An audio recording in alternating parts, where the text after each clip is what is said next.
بسم الله الرحمن الرحيم. سڵاوی خواتان لێبێ بەڕێزان و خۆشەویستان. ئەم کاتەتان باش. باس و بابەتی ئەمڕۆ باس لەوە دەکەین ئاخۆ بۆچی لە هەرێمی کوردستان مڵکی گشتی بۆ پرۆژەی تایبەت تەرخان دەکرێت بە کوردیەکی ڕوونتر و پەتیتر و وازحتر. بۆچی ئەو مڵکەی کە ئیهام و خەڵکیێکی کوردستانە دەدرێت بە چەند کەسانێکی تایبەت تاوەکو پرۆژەکانیان تێدا ئەنجام بدەن و پارەیەکی زەبەلاح لە باخەڵیان بنێن و بە ئارەزووی خۆیان لە هەموو دنیا بسوڕێنەوە، خەڵکیش زەقەی چاوی بێ. هەندێک شت هەیە لە دەوڵەتە مڵکی گشتیە، ئەمە دەبێت بۆ هەمووان بێ. ئاوی، هەوای، ئاگری، پاوان لە وەرگا، ئەمانە بابەتێکن کە تێدا هەموو خەڵک تێدا مشتەرەکە، نابێت چینە خەڵکێک دەستی بەسەدا بگرێ. زەوی ئەم هەرێمە ئەو زەویانەی کە مڵکی کەسانێکن و تاپۆیان هەیە و لە بابل بابەوە بۆیان ماوەتەوە، ئەو بابەتێک. بەڵام هەندێک مڵک هەن گشتین، هەندێک شوێن هەن گشتین کە ئەو شوێنانە بە هیچ زۆرێک لە زۆرەکان نابێ بە کەرتی تایبەت بدرێ، بە شەخصانێک بدرێ، بە کەسانێک بدرێ و نابێ کەسانێک پاوانیکەن، نابێ کەسانێک بۆ خۆیان قۆرخیکەن و دەستی بەسەدا بگرن. زەوی و عەقاراتە، دەوائری دەوڵەتە، فڕۆکەیە، شەمەندەفەرە، سەیارەی هەرچی دەوائری دەوڵەتە، هەتا تەنانەت ئەگەر هاتوو حەقلی حیوانات هەبێ لە وڵاتە کە مڵکی حکومەت بێ، زراعەتە، زەوی، هەرچی شتێکی مڵکی گشتی بێ، نابێت بە هیچ زۆرێ لە زۆرەکان لەلایەن هیچ کەسێکەوە دەستی بەسەدا بگیرێ و نابێ بدرێ بە کەرتی تایبەت. بەداخەوە دەبینین لە هەرێمی کوردستان گرد و تەپۆڵکە و شاخ و چیا نما هەمووی داگیر نەکەن، دەوئا و ڕووبار و سەرجادەی ڕئیسی و شوێنی باش هەمووی داگیر کرا. ئەمە جگە لەوەی کە ژینگەی وڵات، ژینگەی ئەم هەرێمە تێک دەدا، لە هەمان کاتیشە بەڕاستی ناعەدالەتیەکە، ناحەقیەکە بەرامبەر بە ئەم مڵک و زەوی و زار و مڵکە گشتیانە دەکرێت. بۆ دەبێ وابێ ئەگەر دەسەڵاتدارانی ئەم هەرێمە بەڵێ کاگی یوسف لە هەولێر. زۆر سپاس بە قوربان، فەرموو. سلامەتی خۆڵ ئەو بنەماڵی بازانی تارەمانی ئەو بەدەستە بەسەر کوردستاندا پتیانجو بەزوو کەسە لۆکۆ دۆخوا ئەم جێکی زاشەی هەیتیان ئەو هەموو مەقەڕات و ئەو کۆمپانیای هەموو دێبەڕێوە دەبن دەخۆن و دەبن لە خارج ئاشار دەن و دیگە ئەوانە خلاص بڵەوە هەتا انتخاباتێک بکردن خەڵکێکی لەزی بێتن حکومەت بەغدا بێتەوە سەرکەی ئەوانە ناوبانگیان خواردن کۆچ بۆ جیانکردنەوە باشە لەنا لە وەتەگادەژین هەموو شتێکیانە هەیە نەکەدە مڵکی بەداخەوە دەستەکانت خۆش کاگی یوسف، زۆر سپاس بە قوربان. بەڵێ بەڵێ کاکاروان، سڵاوی خوا لێبێ. باش، عەلەیکوم سەلام و ڕەحمەتوڵڵا. کاکاروان گیان، دەستەکانت خۆش و سپاست دەکەم بۆ بەڕێزت. کاکاروان گرد و تەپۆڵکە و چیا و شاخ و دە و ڕووبار و دار و بەرد نما هەمویان داگیر کرد. ئەوەی کە پاوانیان کردی بۆ خۆیان و ئەوەی کە دەیدەن بە دار و دەستەکانی خۆیان و ئەوەی کە دەیدەن بە ئەو کارتی تایبەتەی کە خۆیان هەڵی دەسوڕێنن لە کاتێکا مڵکی گشتیە، زەوی و خاک و ئاوی ئەم هەرێمەی هەموو خەڵکی کوردستانە، بەڵام دەبینی خەڵکانێکی کەم چەند کەسێک ئیستیفادەی دەکەن. دەبێ ئاوە نەوەڵام مامۆستاجانە وەکو ئاماژە پێکرد مڵکی گشتی هەر وەکو لە ناوەکەی لە بەرنامەکەی وەکو ئاماژە وەکو بەڕێز ئاماژە پێکرد. مڵکی گشتی عامەتەنی خەڵکە بۆ هیچ کەسێک نییە دەستکاری بکایە تەداخلی بکایە بۆ ئیشی ئەمە هەتا کە ئەگەر حکومەتیش بێ حکومەتیش بەشێکە لەو میلەتە نابێ شتێکی وا بکە. بەڵام لە وڵاتانی پێشکەوتوو یا لەم وڵاتانە شتیوا بە هیچ شوێک نییە. ئەمانە جۆرێکن مامۆستا ئەتوانن بیگەڕێنەوە بۆ وانەی کێسا ئەوەی لە ئارە شاخی گۆیژە و شاخی ئەزمەڕە لە سلەیمانی کە مەخۆ خۆرکی سلەیمانی. شاخی گۆیژە ئەزمەڕ ئەوە بەشێکە لەوەی کە دەکرێت کوردستان، ئەوە هەر شتێکی ئاساییە. بەڵێ بەشێکە لەوە کێسا شاخەکە هەڵکۆڵیوە هەتا تەنانەوە شاخیان وا لێ کردووە کە یعنی ناڕزایی بەشێک لە خەڵک گربەتەوە بەڵام مامۆستا هەموو یەگەرێتەوە بۆ هەدەفێک حەزەکەم سەرنجی تۆ ڕاکێشن بۆ لای وتەیەکی کۆن لە زەمانی ئەگەر غەڵەتن مامۆستاگان ڕاستم کەرەوە لە زەمانی حەزرەتی موسایە حەزرەتی عیسایە یەکێک لە قەومەکان لێ پرسێ ئەڵێ حەزرەتی موساڵی ئومەتێک دێتە پێشەوە لە مستەقبەلا تەمەنیان 70 ساڵە ئەڵێ خانووی دروست دەکەن وابزانم لە سەردەمی نوح بوو عەلەیهی سەلام ئەگە هەڵە نەبم لە سەردەمی نوحە ئەڵێ خانووی فریاوەکەوە خانوو دروستکەن ئەوەدا ئەڵێ ئەوەڵا خانووی دروست دەکەن ئەڵێ چۆن ئەوان تەمان پێغەمبەرەکانی ئەو سەردەمی مامۆستا تەمەنیان 950 بووە ئەمە ئەگەرێتەوە مامۆستا بێزگە لە داگیرکردنی وڵات ئەمێ سەرنجێ بۆ لای شتێک ڕاکێشە وەکو ڕۆژنامەنووسێک وەکو بەرنامەکەش هیچ ڕۆشناییەک و هیچ خۆشیەک لەسەر دەموچاوی هیچ کەسێک لە هەرێمی کوردستانە نەماوە یعنی بەبێ داگیرکردنی مڵک و ئەمانە هەر خۆشی ژیان لەزەتی تیا نەماوە ئەگەرێتەوە بۆ چی مامۆستا ئەگەرێتەوە هەموو ئەگەرێتەوە بۆ یەک شت ئەگەر هەر وڵاتێکە نەعەدالەتی هەبوو بەشێک لەو قەومە ناڕەم هەمووی بەشێک لەو قەومە خۆی فرۆی بۆ پارە خۆی کرد بە بەندیوار قسەی نەکرد ئەوە تا ئەوەی کە ئێستا ڕۆیە گردە تەپۆڵکەیە مڵکی گشتیە جاتەوە بۆ بازەکەی مامۆستا لە ساڵی 91 انتفاضە بوو من بەبیرم نییە ئەخچەم بوو لۆری بوو شۆفۆ بوو گەڵابە بوو نازانم چی بوو سیاری عسکەری حکومەت بوو ئەمە هینێکی بەروارێکی دۆزێژی مامۆستا نوران مۆشی گشتێکە هەر هەمویان ئاودی کرد دەستەکان خۆشکار دەستەکان خۆشکار زۆر سپاس بە قوربان زۆر سپاس گیانەکەم دەستمە چوار قوڕنەکە کاک سعەدوڵڵا سڵاوی خوا لێبم کاتت باش کاک سعەدوڵڵا گەدەنج تەلەڤیزۆنەکەت کسکەی و گوێ لە تەلەفۆنەکەت دەبێ سوپاست دەکەم بەڵێ گیان بەڵێ بە قوربان سپاس بۆ ئێوە سپاس بۆ ئێوە بەڕاستی کەناڵەی جوانە خوای گەورە بتان پارێزی لە بەڵام ئێوەش سەرفرازتان کە دەستان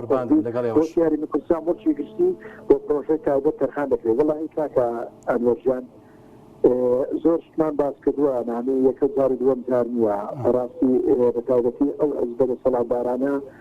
خۆی ئەوڕۆ دەسەڵات لە دوو ئەوری حیزبەدا لە زۆنی زەرد و زۆنی سەوز بەڕاستی نامێ ڕەخنەمان زۆر لەوە گرتووە نامی بۆچی نانی شتەکان نانی ئەگەر بەڕوونی و ئاشکرایی نانی دیار بێ نانی بۆچی ئێستاوە مەحاش نادرێ نانی بۆ کارە بۆ پرۆژە دامەڵکی گشتی بۆچی دەکرێت نانی عندك داژینی دەکەن نانی ئەو خۆ ئارەکەیان پێ نەکردو مەڵکی دادیانە مەڵکی ئەو خەڵکەیە ئەسە بۆ سیمان شار سلێمانی تێک دەدەن بۆچی تێشی دەدەن نانی ئەو نانی هیچ شتێک نانی بەڕاستی نانی کێشەلەوە دیانعسی شتەکە پارە و چەکە ینی بە پارە و چەک ئەوڕۆ دەسەڵات بەڕاستی هەموو شتێکی قۆڕخکاری کردو لە هەموو شتێک لە فەرمانگا لە کارەبادا لە ئاودا لە هەموو شتێک قۆڕخکاری دەکەن ینی هیچ حساب بۆ هاوڵاتی ناکرێت بەڕاستی ینی کێشەکە لەوەی دیوان بۆچی پارە بۆ ئەو شتانە هەیە بۆچی داژین دەکرێت ئەن کێشەکە لەوەی دیوانی بۆ داژینی دەکەن بۆچی بۆچی دابوو دەکات بۆ ئەوەی ینی خەڵک هیچ شتێک ینی سوودە حکومەتە نابنی سوودە حزبانە نابنی ئەو حزبانە ینی بەکەیتی خۆیان هەرچی حەزیانی بدەن هەر شتێک لە مەسلحەتی خۆیان با بدەیکەن حساب بۆ کەس ناکەن حساب بۆ دەوروبەریان ناکەن ینی هیچ شتێکی وایان نەکردووە کە خەڵک دڵی خەڵکیان لە خۆ ڕەمزاندوە بەڕاستی ینی خەڵک بێزار بووە زۆر سپاس بۆ بەرنامەکەتان سپاس بە قوربان دەستەکانت خۆش بێت زۆر سپاس بۆ ئێوەش دەستەکانت خۆش زۆر سپاس بە قوربان کاک پۆڵا سڵاوی خوارد لێبێم کاتت باش وڵی خوا لە برای بەڕێز لە کارمەندەکان لە هەموو بینەرە بەڕێز و خۆشەویست و نیشتیمان پەروەرەکان سپاس کاک پۆڵەجان گرد و تەپۆڵکە و شاخ و دەوئا و ڕێگای سەرەکی نێوان شارەکان و نازانم یعنی سەیرانگاکان و شوێن نماوە داگیری نەکەن شوێن نماوە لە مڵکی گشتی نەبن بۆ مڵکی شخصی یعنی بۆ دەبێ وابێ بۆ دەبێمە بۆ ئاوا بەو شێوەیە ئەمە چۆن دەستێکمان بەو وڵاتی خۆمان نەسووتێ ئاوا وێرانی کەین جوانە بەس تۆ پێشنیارم وایە بۆ گەندەڵی دەکرێت ئەوانەی گەندەڵی دەکەن چێن ئەوانەی وا ئەوە بەشێکە لە گەندەڵیە لە ئێمە کۆمەلگایمە پێویستی ڕوونکردنەوەی کەسایەتیەکانە داگەنوەر تا کەسایەتیەکان شیکاری نەکەیڕەوەی کۆمەڵناسیوە میلەتان بۆ پێشکەوتن ئێستا گەورەترین سەنتەری توێژینەوە لە فەڕەنسا لە هەموو وڵاتەکان زیاترە کەسایەتی کورد بۆتە ڕوخێ کاگەنوەر ئایا دوو چاوی نییە دوو دەستی نییە وا عەقڵی پێ نەداوە بۆ دەڕوخێ چۆلەکە بە چۆلەکاتی خۆی هێلانەی چەند خۆش دەوێت هێلانەکەی چەند پیرۆزە لای باڵندا بۆ ئەوانە لە ئاستی باڵندەش تێپەڕین تۆ تەوەرەکاندانێ لە ڕووی کۆمەڵناسیەوە نمونەکت بۆ بەڕێزت بێنەوە تا سەرکردەی کورد هەیە فریویان نەدادێ هەڵیان نەخەڵەتان دەبێ نییە کاکە نییە تۆ بۆ وایان لێ دەکەن نمونە ئەوسانەی بەندا کاگەنوەر لە هیچ پەرتووکێک دەیخۆنیەوە زانانیم هەناسەی قوڵایی سوتاوی خاکەکەم وای لێکردم وا بیرکەمەوە تەنها ئەوە پێندن واز لێبێنە دەبیتە بەڕێز لە زمانی دیکتاتۆرەکەی حۆزا ئەوی لە جوتیارانی کورد دەسەندراوە دەدراش کاگەنوەر دەدراش شۆفێنی پێپەتی خوانەناس چونکەوەی زەوی کورد داگیرکە خوانان ناتێنێ ژ و تاعەتی قبول نییە ئەو فەلسەفەی ئاینیمان نییە ئەسڵەن ئەوەی نوێژ و تاعەت بکە نابێت زەوی داگیرکە تەواو کەواتە فەلسەفەی ئاینی ڕووی کاتوە خاڵێکی تر مەبەستەکەم با بگێنم کاتی خۆی بە بڕیاری ئەو شۆفێریانە زەوی لێ دەزانی لە هەولێر هەمان ئێستا کردار دەکرێت بپرسە بۆ ڕوونی کەمەوە فەرمانبەر کاکە ئەنوەر تۆ کەس و براس و نزیکت چەند ساڵە فەرمانبەر زەوی وەرنەگرتووە جێ لە براد ڕاگرە ئەو خێنەی لە هەناسە و فرمێسکانە هەستی پێ ناکەن دەزانی ئەو زەویانەی بۆ فەرمانبەران سەرخان کرا هەمان بە شێوەی بڕیاری عەلی حەسەن مەجید بەڵام لە ڕێگەی مەجلیس قیادەت سەورە نا لە ڕێگەی وەبەرهێنان کاگەنوەر مەی بڕەت کاتێ دەکەم مەی بڕا لە ڕێگەی وەبەرهێنان ئێستا ئەو زەویانەی کاگەنوەر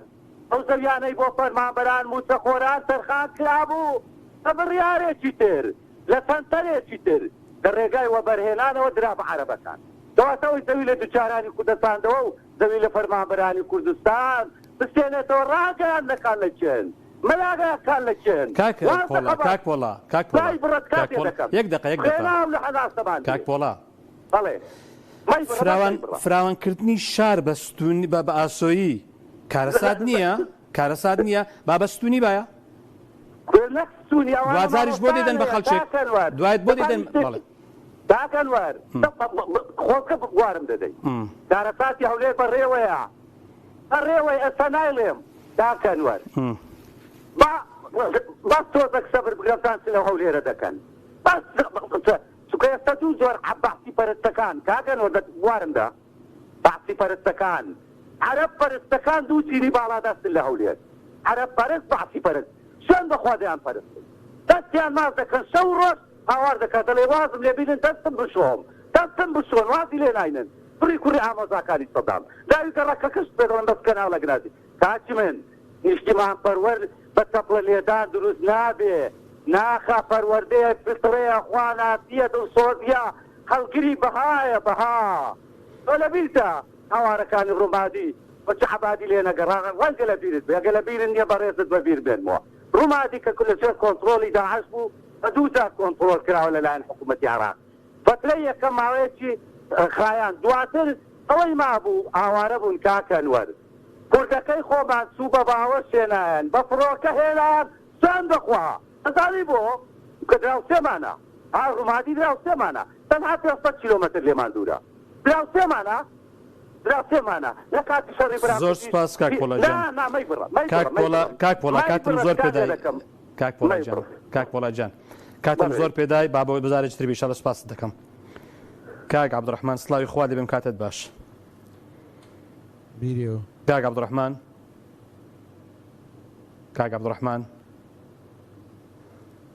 کاک عەبدوڕەحمان گوێم لە دەنگتە سڵاوی خوا دەبێم کاتت باش بیشتر و بە تایبەتی ترین تایبەتی لە ئوستاد پۆڵا خۆزگا لەو 7 ملیۆن کوردەی 6,000 نەفەرمان ئەلەو ئاسەی هەبا حاڵمان بە ئەوڕۆ نەدەگەی ئەو جەم ئەسڵەمەوە بەڵێ گوێم لێتە کاک عەبدوڕەحمان گرنگە بریتە لەسەر پێکاتە ئەوڵاتە کە ئەو سێ پێکاتە پیسکەران پیسیان کرد معنایە دەستی خۆت بشۆ لە نەتەوە و لە وجود و لە هەموو شت و حقیقەتە تشتەیە مامۆستا هەر ئینسانێک تووشی باکتریایان مایکرۆبیان ڤایرۆس بوو تەنها دەباتە بەر چارەسەر ئێمەش طبعا دوو قانونمان هەیە یەکیان پێی دەڵێن قانون الانتخاب الطبيعي ئەوە داهێنانی چارلز داروونە مفهومەکەی البقاء للأقوى واتە بمعنەوە بۆ بەهێز وحتى خوای عظيميش آماجة بأودك وأعد لهم ما استطعتم من قوة أو ذا إن من كان ضعيفا أكلته الأقوياء أو ذا إن القوي بكل أرض يتقع هيز ما متصدى بمعنوية أو ذا قانون كتير هي بيدلن قانون فضاء الإمكانات وتدوبات كردنوي أولدان من بس كاغ عبد الرحمن چ ئازایەتیەکی تێدایە من دەسەڵاتداری هەرێمێک بم و دەسەڵاتێک و هێزێک و پارەیەک منە بەردەست بێ لە جیاتی ئەوەی کە خزمەت بەگەلەکەم بکەم بێم هەرچی شوێنی باشە بۆ خۆم و بۆ دەوروبەرەکەم قۆڕخی بکەم ینی ئەوە چ حکمەتێکە چ ئازایەتێکە جوابم وتی وساڵی بەڕێز دوێنێش بەبیرە دێ و گوتم تاڵانی پێچوانە هەیە لەتان دەوڵەتان مثلا تاڵان دەکەن لۆ گەلەکانیان ئەمە تاڵان دەکرێن لۆ دەرێ طبعا ئێستا دوو بەرەی گەهمەندان و سوودمەندان بە هەمووانە کار لەبەر لە بەرژەوەندی خۆیان دەکەن زیانمەندان بێدەنگن دەستەکان ڕحمە زۆر سپاس بە قوربان زۆر سپاس دەستمەکەن کاگەمین ماوەم کەم لە بەدەستمایە سپاس دەکەم ئەگەر قسەکانت بەپەلە بکەی سپاس دەکەم فەرموو کاگەمین لە سێ سادق. السلام عليكم. وعليكم السلام ورحمة الله وبركاته. والله من أجل جازم بي براتي أم وظلم جاقوا يجد شيء أبو هستو شعوري أمد صلاة لساي أمد صلاة بصدان حصر والله أمي لتلع وكاني ري أو رباخ كانوا تياتون دولي فدان داي كان قبزان دو بشي فدان بازيشكان نيو خاج أمهرمان لبشتلاني جيرو فرامدون ما دوران كاو خاجب بخيني فدان شيدو كم أندامو دلوادري مالكاوني خو بدي عادو جاقوا يجد شيء لسيدي حكمراني أمانين نيوي سانەکان من بەبێنەوتی و سەرمایەکی زۆر بە هاوکاری بەتانی دێڕۆ و سواڵی ڕێکخراوەکان بەردەسەر ئەم کاکە ئەمینجان شوێن نما کە دابەشی نەکەن شوێن نما کە لە بینی خۆیاندا بۆ خۆیان نەیبن یعنی هەموو شوێنانی کە مڵکی گشتێ دەبێت بۆ خەڵک بێ بەڵام بەداخەوە شوێن هەیە ئەسڵەن نابێ بکرێت بە پرۆژە دەبێ هەروەها بە جوانی بمێنێتەوە بەڵام بەداخەوە هەموو شوێنەکان داگیرکران ئەمە بۆ والله كان صار كما براسي من اسم يعني أو بقيانم كبراسي كمشتي زور راح ما بسرعة هو زعما حاجة كاتب بينتا أو فرم من اسم أوبلم جاب ويجد شيء يعني بوحث الشغل أمدا صلاته يعني لساي أمدا صلاته بصدام والله أمي لتا لأوغاني الري أو الطاخن كانوا تياتون دولي فدان دا كان قلسان بشتي فدان با كان شكان ني خاجي مهرمان دا بشتلان ريفراندوم دوران كاو خاجه بشويني فدان شيدو كم اندامو دا بسري مالكاوي خل بدي هاتو دا جوجتيه لسيدي حكمراني امانه نيدي سنه كان ببينوتي سرماجي زور بهالكاري بتاني جفو سوالي رخاوكان بالدسر هر واحد ني هاونيش ما بدا كهرباء دي ايو جرماجي ناقرشنه بهالكاري باشين بالدسر هيك باكن بمعنى نبوة جاقوا جسية لسيدي حكمراني أمانة بشوفولي ظلم ودرو فيل وطلقة هفتو شعور وإرادة خلقان تيقوا بيش كان دو ولدو خاشان كد بعزارها دا في زانكوي بيكار لخمي فيان دا بدوري دوكاري أما دا أسورينو كتيك سمودي عن كدو برقم يك ضروري هلي كاربون براني إخوان رقابانا كان أم هريما بوتا موتاكين مرق بو حولاتي كتير رقابانا كانوا شقاو زلاكان وشون تابدكان خوان ستانداري نو دولتين اوان وقت هرات فروشك سيري خاكونا نوتو غازو جنجان كدوا حوما لهراتين جاقو يجسيا كاكنو جان براسي شد زورة بلي لمراتا يعني باكيان بخلقنيا باكيان حشتكي خلقنيا او تاني ودو انتخابات بكري بس ما موضع غوري او تاني نايكن بمزاج اخوان اقل برسيم خلال نايكن يعني اشتغال زورة يعني ذكاء لا ترسم بدافو كومودين ودولتي ولكن اقليمي لقى اوانا انا بشكل مريان دستكان خوش بقربان زور سپاس کاک محەممەد لە هەولێر سڵاوی خوارد لەبێ کاک محەممەد ئەم کاتت باش. السلام عليكم يا وطن باش. ئێوارە باش بخۆ علیکم السلام ورحمة الله. زۆر سپاس. وڵات دیارە ئەمە ئەبوای ئەم بەرنامانە نەک لە ئێستاە ئەمانە ڕای گشتی و خەڵکی بروژاندا داوای بەر لە ئێستا چەند ساڵێک بەر لە ئێستا وەڵا بەردەوام بووینە کاک محەممەد بەردەوام بووینە لە باسکردنی حقیقەت. ڕەمەدان لە مەدا کاتێک ئەمانە دەستدرێژیان کردە سەر موڵکی گشتی سایلۆیان ڕوخاند و دەستدرێژیان کردە سەر موڵکی گشتی ئەو شوێنانەی تەوا حزبی بەعەز لە شارەکانی تاخچە و پارک بوو حزبی بەعەز دەستی بۆ نەبرد بەزاڵەمی خۆی دەستی بۆ نەبرد. زۆر شوێن هەیە لە سلێمانی هەیە لە هەولێر هەیە زۆر شوێن هەیە ئەمە شوێنی شەریکە سەفینە ئەمە شوێنی نازانم چیە شوێنی گەراجی شارەوانیە ئەمە کارگەی جگەرەیە ئەمە سایلۆیە کاتێک وەختی خۆی دەستیان بۆ ئەمانە برد ئەمانیان دازی کرد و شۆفەریان لێدا و کردیان بە شوقە و بێلا و دایان بە عارە خزمی مالیکی و خزمی گەرمیانی و خزمی نازانم چێ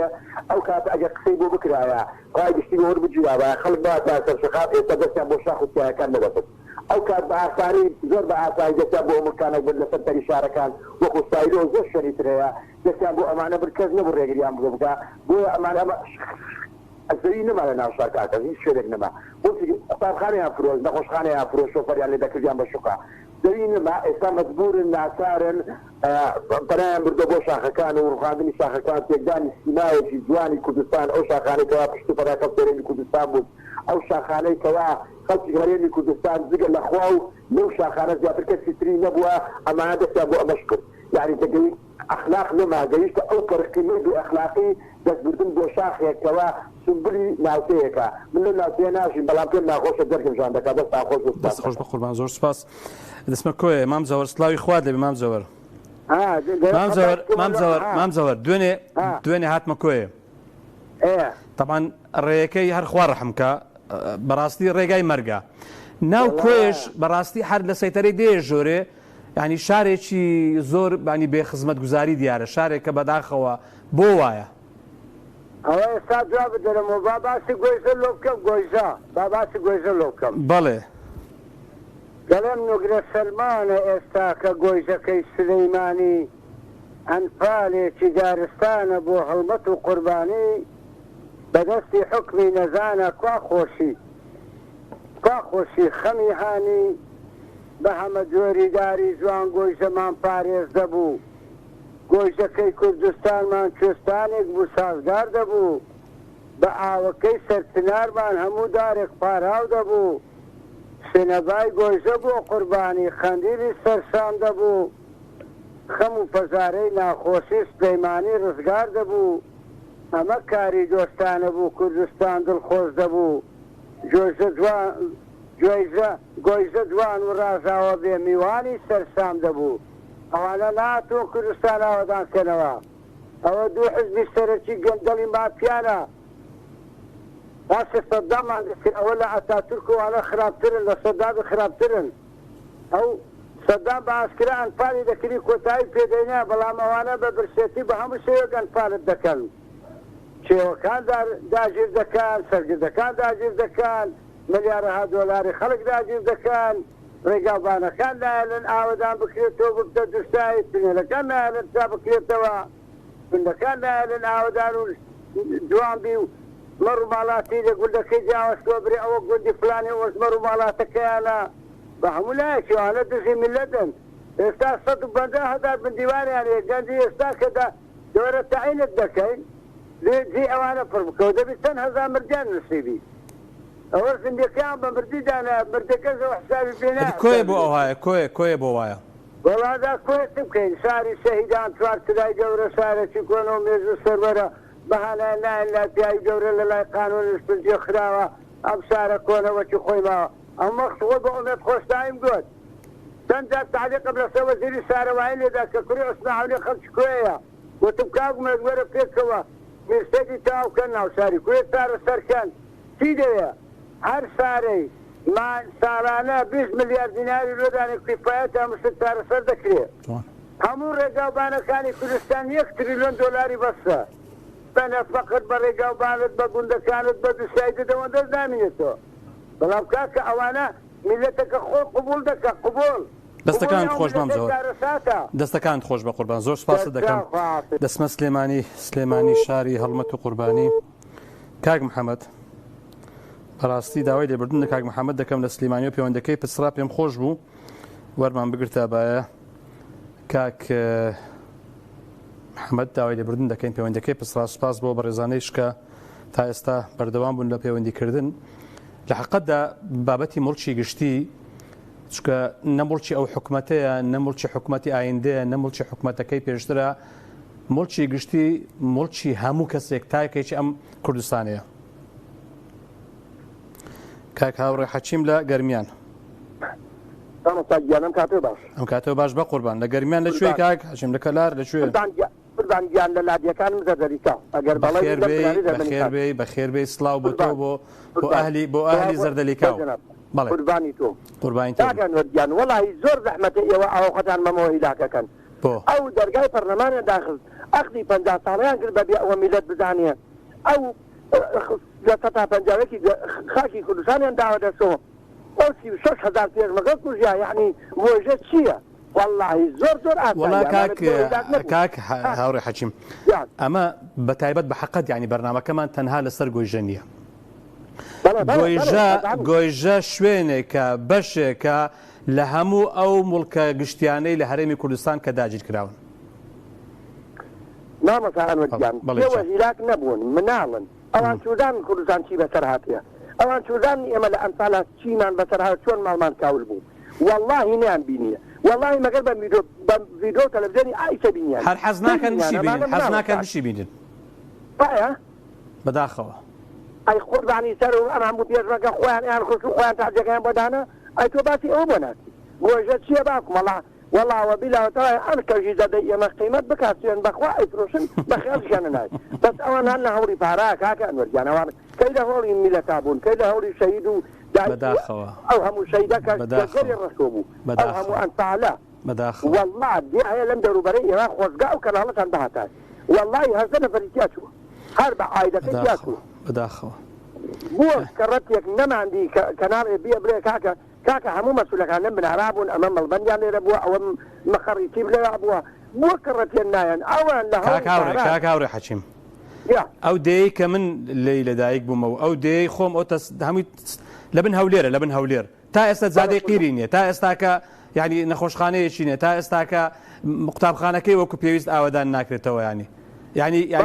باورت هەبێ من خۆم لە بیرمە ینی لە هەشتاکان ینی تەمەنێکم هەبوو کاتە 19 ساڵێک بۆ کابرەوتنی باورت هەبێ پێشمەرگەی سۆسیالیست دەڕۆی یەکێتی داهات یەکێتی دەڕۆی پارتی داهات پارتی دەڕۆی شوعی داهات یعنی ئەو گوندە خزمەتی هەمووانی کردووە ئێستاکە بێ خزمەترین گوندی بانەمور دەبرا ئەسەن بەخوای گەورە مامۆستا کەسەن بەخوای گەورە سێسەد پێشمەرگە لەم دێ ئێمە بووە وتیانە بەخوا ئەم دێ ئێوەنێ کەس بەرێ ئەمە پێشمەرگە ناکرێت دەی هەتا ئیسەن مەسئولێکمان نەبینی بڵێ هەر بەس بڵێ زەردەریکە یەک جار گوێم لە بلەسوورە وتی لە زەردەریکا و شەڕێکمان کرێ یەک جار پێیان بەخوا لەوەتای گەلی کوردستان هێتاسی گوێم لێن و باسی ئەم دێ ئێمە بکە تێگەی سێسەد پێشمەرگە سێ ڕۆژ لێرە وەڵا کۆنفرانسە و نازانچیان کردێ ئەمانە ئیسێش و ئەو تاژێکێکمان نەبینی مامەسا گیان بۆ خاتی خوا ئەمانە نابینن نازانم بۆ چی نابین پارە هەموو شتێکی بربردونەتەوە ڕۆژانە تی ڕێی کەلار کە ڕۆژانە بەقەری درێژاکەی باوەڕ بفەرمە بەقەر درێژاکەی خوێن ڕژیا دەی کاکە کێ بەرپرسە دەی بۆ خاتری خوا و پێغەمبەر ئەمە چەند پارەی تۆ دەربچێت دەی کاکە دەستەکان خۆش دەستەکان سپاس بە قوربان سپاس دەستەکان خۆش بێ وڵە دەسەڵاتدارانی هەرێم دەسەڵاتدارانی دنیا ئەگەر پێیان وابێ کورسیەکانیان پارە و سەرۆت و سامانەکانیان حیمایە و دار و دەستەکەیان بە کەلچیان دێ بەخوا بە کەلچی پێشی ئێوە نەهات و بە کەلچی ئێوەش نایە بەخوا ئەوەی کە لە ئیشی چاکە بیکەن ئەوەی کە لە کاری باشە بیکەن ئەوەی کە خزمەتێکی ئەم ملەتە بکەن ئەوە بۆتان دەمێنێتەوە و ڕووسوری دنیا و قیامەت دەبن ئەجینا خوا ئاگادارە دەستنە زڵدانی مێژوو بەڵێ کاک هەنگاو لە چۆمان بەڵێ بە قوربان کاک هەنگاو سڵاوی خوارد لێ بێم کاتت باش السلام عليكم كاك عادي وعليكم السلام ورحمة الله وبركاته بەڵێ گیان سڵاوەڕێز بۆ تۆ دەستەکانت خۆش فەرم بە قوربان بەڵێ ئەمە پێی گشتی بەکاردێنن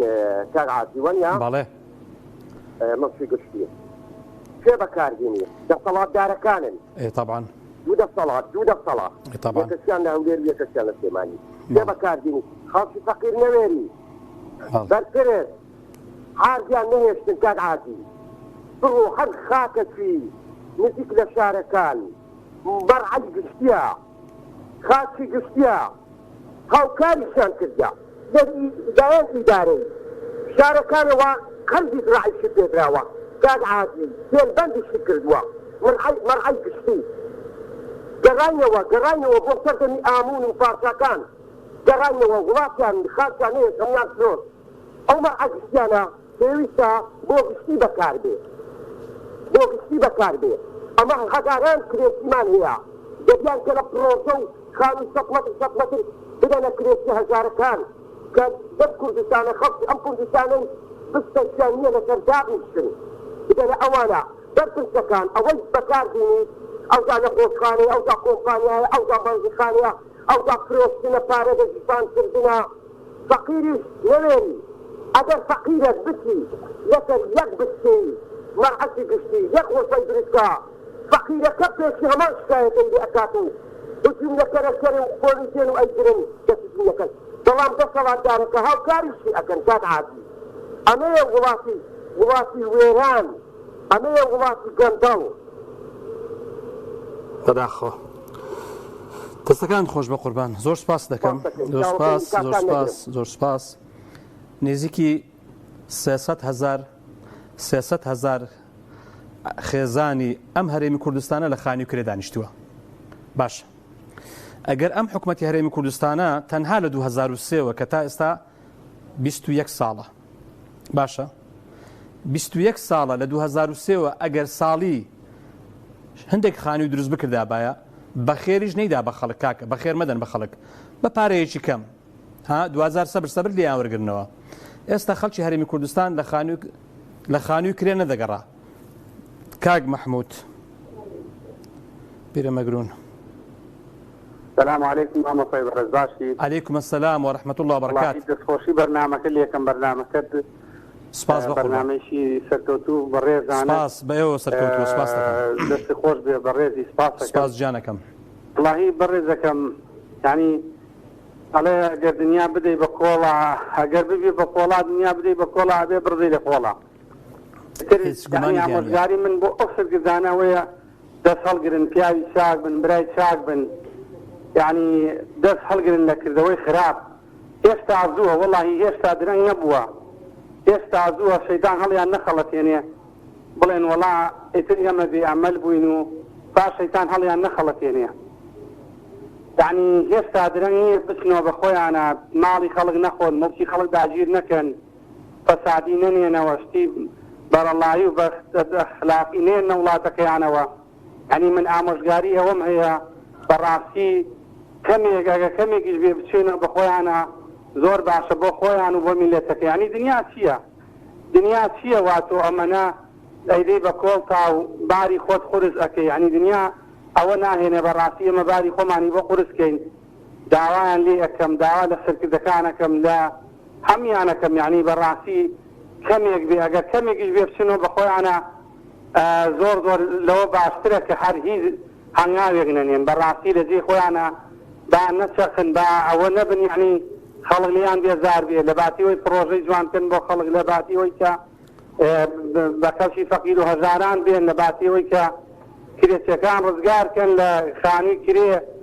بەڕاستی یعنی کۆمەڵێ بیرکردنەوەی تر هەیە ئێمە پرۆژەی جوانتر هەیە فرد بکەین خەستەخانە دروستکەین بیر لەوە بکەین نەخۆشەکان چارەسەرکەین بیر لەوە بکەینەوە کۆمەڵێک پرۆژەی چاکتر بکەین بۆ فەقیر و هەزاران یعنی ئەمانە هەیە بەڕاستی ئەگەر ئێمە بیانکەین زۆر باشترە بۆ دنیا و خیامەتیشمان و بۆ میلەتەکەشمان و بۆ خۆشمان و سەربەرزی بۆ وڵات و نیشتمانمان داوایان لێ یەکەم بچنەوە بە خۆیانە ئاگان لە خۆیان بێ بە دنیا هەڵ نەخەڵەتێن و درەنگیش نەبووە بۆ گەڕانەوەی ئەوان زۆر زووە یعنی ئەگەر ئەگەڕێنەوە بەڕاستی درەنگ نەبووە بۆ گەڕانەوەیان با شەیطان هەڵیان نەخەڵەتێنێ بڵێن وەڵای ئێمە تەواو تێکەوتوین و داوایان لێ ئەەکەم بەڕاستی لەم کار و خراپە لەم خراپەکاریان دەست هەڵگرن و بگەڕێنەوە بۆ لای خوا بگەڕێنەوە بۆ قورئان بگەڕێنەوە بۆ سنەتی پێغەمبەر صلی الله علیه وسلم. دەستەکانت خۆش کاک محمود جان دەستەکانت خۆش بە قوربان زۆر سپاس دەکەم قسەکانت جوانە فعلا ئێستاش درەنگ نییە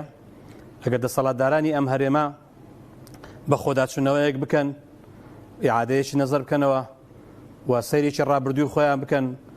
سەیرێکی ئەو وڵاتانە بکەن کە لە دەوروبەری ئێمەن ئەو وڵاتانی دنیا بزان چۆن خزمەتی وڵاتەکانی خۆیان دەکەن چۆن باشترین شێوازی خۆشگوزەرانی بۆ خەڵکی خۆیان دابین دەکەن با ئەوانش بەڕاستی دەستی پێ بکەن و ئێستاش درەنگ نییە و سڵحێک بکەن و ئاوڕێک بدەنەوە ئیدی ئەوەی کە لە پێشی ئەوان ڕۆیی چی بەچی کرد کاک محەممەد کاک ئەرکان با دوا پەیوەندی بێ باشی برا گەورەکەم چاچی بە قوربان سپاس هەرێمی کوردستان مۆکی گشتی بۆ پرۆژەی تایبەت سەرخان دەکرێت بەڵێ زۆر شتێکی ڕاستە مۆکی گشتی بۆ پرۆژەی تایبەت ئەمانە زۆر زاڵمن من خۆم لە پرۆژەی شکلۆی حالە شکلۆ بەسەرێدا خەڵک بزانێت والله بالله وتەڵڵا شوقە خۆم لەگەڵ دوو مهندس خۆم قانونی بوو لەگەڵ دوو مهندس شوقەمانی حالە کردووە بە دوو دەفتەرونی و بە مقاول ئەمە وەکو حکوومەت وەک نوێنەی حکوومەت هەر ئەو شوقەیکە خەرچیکە بەڵام ئەمانەیکەن ئەرزەکە لە حکوومەت وەرەگرن پارەکەیش ئەمان خۆیان هەیدەنێ حکوومەت هەیداتی ئەمە بڕۆ بیکە شوقەیەک ئەو پەڕی با تۆ بڕێ ئەمە باسێ دەفتەری تێچە کورە بڕۆ بڕێ چواری تێچێ بەخوا چواری تێراتێت ئەمە پارەکەی سەر خۆیانیان دەنێ ئەم حکوومەت هەڵە بڕۆ بە شەریکی ڕوئی بۆ خۆت سیاری بۆمە یان یەک دەفتەرەوە کەسێک کە پێڕەسێ سێشی بۆ کاکە مەسئول ئەمانە حکوومەت وا بەنەبەڕێەوە ئەمانە کافرن ئەمانە ئیسلام نین ئەمانە مەسەلەی حکمی کافر بوون و بابەتانە نا بەڵام بڵێ زوڵم دەکەن زوڵم زین چۆنە زین چۆنە کاک ئەرکان ئینسانیت کاکە ئێمە ئیسلامی با پێوەرە ئیسلامی و ڕێژی زەرگیانەتەکان تێرەگرین و وایە ئێمە ئینسان جانبی ئینسانی لە پێشمانەوەیە سەکەوت جوانە زانی چۆنە دەکرێت بڵێن ئەمانە زوڵم دەکەن ئەمانە نەعەدالەتی دەکەن ئەمانە چکە بەڕاستی مەسەلەی کافربوون و ئەو بابەتانە تۆزێ خەتەرە بەڕاستی ئەمە بە خەڵک بڵێن کافر خۆی کافربوون چییە تۆ نانێت تۆی عەدالەت لە خەڵک بکە چکە زوڵم هەر زوڵمە ئەگەر مسلمان بیکە یا کافر بیکە هەر کەسێ بیکە هەر زوڵمە ئەو ڕەحمە لە باوکرد یعنی ئێمە ڕێین با بە تۆزە ویژداری ئینسانێت بەرامبەری نەتەوەکەی خۆت بەرامبەری قەومەکەی خۆت تۆ بتوانی ئەمە متعەداکات ئەمە معەسکەرە چیە لە ڕاپەڕیندانەوە معەسکەری ڕاپەڕین بە هەموو قانونێکی نێودەوڵەتی ئابێت معەسکەر 30 کیلۆمەتر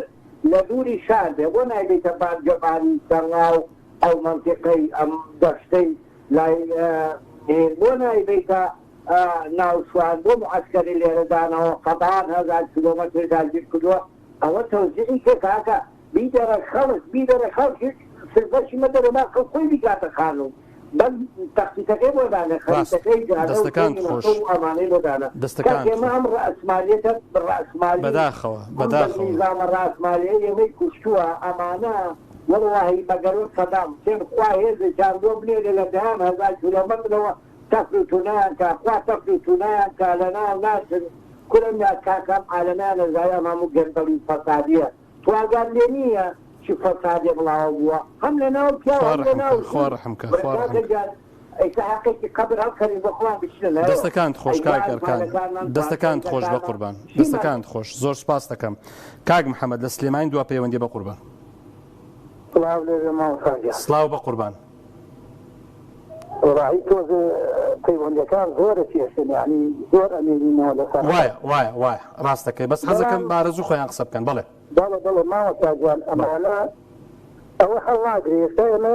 هەچێت بڵین بە خەڵک نایە ئەمانە ئەوەی کە بوو ژێرانیان کرد کەسخانەیان وێران کرد یانیان وێران کرد یانیان وێران کرد چیانێ هیچ شتێکیان نەیە ئێستا شاخەکانە بڕکردە با شاخەکانی ببڕن خۆ لە زەویەکانی دەستاوەکان خۆشەویستتر نییە شاخەکان بەڕاستی ئەمانە یعنی بە کەسی ئەوە نایە کە زیاد قسەی قسەکان ئێمە جێگای شتێک ناگرێت ئەمانە لە تەمەنی ئێمەیە لە شەرتەکان و هەتا ئێستا کە دەسەڵاتی بۆ خەڵکی کەوتان دەسەڵاتی مەکی خەڵکی داگیر کردووە ئێستا ئەوایە مەکتیشمان چیمان دەزەکەوێت هیچمان دەست ناکەوێت بۆ خۆیان چێکن بابیکەن ئێمە ئەگەر ساحەبی مەڵە دەبووین و ساحەبی غاز دەبووین و ساحەبی نەوت دەبووین بۆ غاز ئێستا بە 8,400 دینار نابوو